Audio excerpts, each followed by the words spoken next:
In this video, I'm going over the 5 secrets to accomplishing goals with ADHD. Hi, I'm Dr. LeGrand, and I have ADHD and dyslexia. If you're anything like me, sometimes it's very difficult to accomplishing goals. Us people with ADHD, we tend to start a project and then we don't finish it. We like to go to the next one. We're like, ooh, that one's exciting. And we end up having 10 projects going all at once and never actually finishing them or finishing and accomplishing our goals, or we just aren't very motivated to even follow through a goal. So I'm going to share with you my 5 secrets that have helped with my ADHD brain for actually accomplishing goals and finishing goals. And the very first secret is name your strengths. So us people with ADHD, sometimes we need to take the time to actually name our strengths because we could feel like we have no strengths whatsoever. But I'm here to tell you there is definitely strengths that you do have, even if they're small or big. They definitely can be a benefit. And the reason why you need to do this is because you can help if you have the first things set in place of what your strengths are to begin with. This could be, things for me is like, being creative, be able to be very hyper focused on things that we do enjoy. Also on top of that, it could be that we're very good on hands-on stuff. Usually I'm very good with hands-on things, or it could be, might be doing things outdoors. It could be a lot of different things. So just list those strengths so that when you set your goals,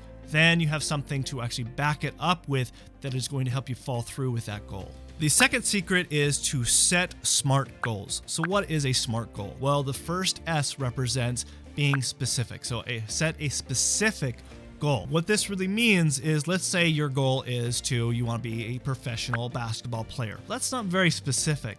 But what is specific is, okay, 1 hour a day, I am going to practice basketball. That's being specific. And if that is your goal to do that 5 days out of the week or 6 days out of the week for the entire year, for 5 years, 10 years, if it's a long goal, if you want to be a professional basketball player, that's being very specific. And then M represents measurable. So the goal needs to be measurable. So you want to be able to measure your goal so you know if you accomplished it or not. So for example, it might be, I want to have a better relationship with my significant other. Well, that isn't very measurable, and it's also not very specific. How can we make that measurable? Well, maybe it's something that you do on an everyday basis. So maybe it's sending a specific note to that significant other for every day. You send them a text. Well, that's measurable. Did you do it every week? Did you send one text to that significant other every single day? That is something that is measurable versus saying, oh, I just want to have a better relationship. And then A represents achievable. The goal needs to be achievable. A lot of us people, especially with ADHD, we want to set high goals that might not be achievable. So we need to be reasonable and make sure that it is achievable for us to accomplish. Otherwise, we will become defeated and then we never want to really do goals in the first place. And then R represents the goal needs to be relevant, right? So if it isn't relevant, we aren't going to want to follow through with it. So a goal could be possibly, if it isn't relevant, let's say you hate math and you want to become an accountant. Well, that might not be relevant because you might no longer want to fulfill that because you hate math. But you need to make sure it's relevant to you, something that you're passionate, something that you love, and it's going to be more meaningful to you. Could be also that you maybe want to lose weight. Well, why do you want to lose weight? Is it just because you want to look good? Or is it because you also want to focus on your health? You want to also live longer for your kids and your grandkids so you could run around with them?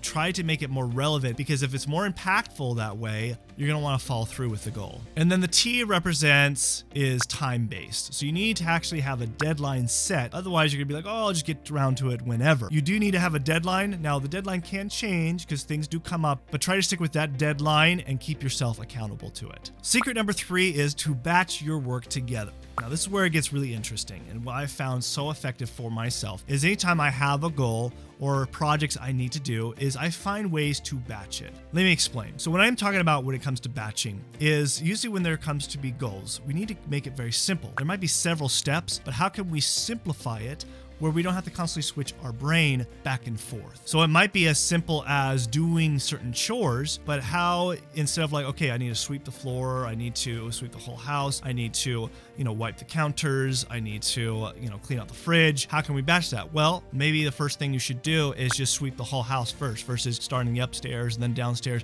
That way you're just thinking of one thing, you're batching it, and then you wipe everything down, the upstairs, downstairs, whatever. This is just giving an example for you, is batching it. And the reason why this is important, especially for ADHD brain, because if you're constantly having to switch, it does take more time, and also you end up getting less motivated to do it. Whereas you can hyper focus on one task at a time and doing it all at once versus keep on switching back and forth on different tasks. So see how ways you could do this within a goal. Same thing. If there's several steps, how can you batch the same type of steps all together and then the other set of steps all together as well? So that way you're more efficient, more productive, and you're more likely to finish the goal. Secret number 4 is to strategize your self-motivation. Us people with ADHD, we do self-sabotage a lot. And when we are self-sabotaging, especially when it comes to goal setting, we won't follow through. And so this is where you have to remind yourself, you gotta do a lot of self-talk, whether it's talking from the mirror or just self-talking, is that why you set the goal in the first place. And even when you do fall down, is to remind yourself why you set that goal, but also even listening to things that are more motivational to keep you going, keeping moving forward, which leads into my 5th secret. The 5th secret is having someone holding you accountable. This is a big deal. And even just recently, you guys hold me accountable. Just like when I did the 30-day challenge of waking up, early in the morning, I held myself accountable because I knew I had you guys holding me accountable to making that video. Now, this could be, maybe you do start a YouTube channel, even if it's small, about your ADHD life or just your life in general, and then you have an audience to hold you accountable if you don't have any close family or friends around to hold you accountable. But those are the other people that you can also reach out. It's like, hey, look, I'm trying to accomplish this goal. Can you hold me accountable